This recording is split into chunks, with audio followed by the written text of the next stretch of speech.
శ్రీ గురుభ్యో నమ. మాతృదేవో భవ, తత్ఫలితం మాతృదేవ చరణారవిందార్పణమస్తు. శివానంద లహరిలోని మొదటి శ్లోకం. కళాభ్యాం చూడాలంకృత శశికళాభ్యాం నిజ తపః ఫలాభ్యాం భక్తేషు ప్రకటిత ఫలాభ్యాం భవతు మే. శివాభ్యామస్తోక త్రిభువన శివాభ్యాం హృది పునర్భవాభ్యాం ఆనందస్ఫురదనుభవాభ్యాం నతిరియం. ఈ శ్లోకంలో భగవత్పాదుల వారు పార్వతీ పరమేశ్వరులిద్దరూ కూడా ఒకరి తపస్సు ఫలితంగా ఒకరిని మరొకరు పొందినట్టుగా చెప్తున్నారు. మనం పార్వతీదేవి చేసిన తపస్సునే మనకు తెలుసు, ఆవిడ తపస్సు చేసి ఆయన స్వీకరించిందని. సతీదేవి వియోగం తర్వాత పరమేశ్వరుడు కూడా తపస్సు చేశాడు, తిరిగి సతీదేవినే తన అర్ధాంగిగా పొందేందుకు. అందుకని ఈ శ్లోకము గూఢార్థమది.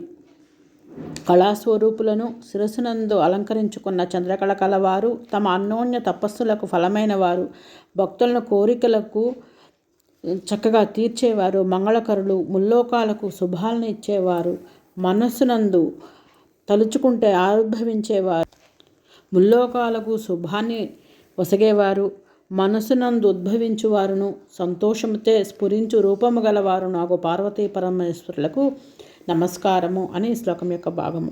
అరుణాచల శివ, అరుణాచల శివ, అరుణాచల శివ.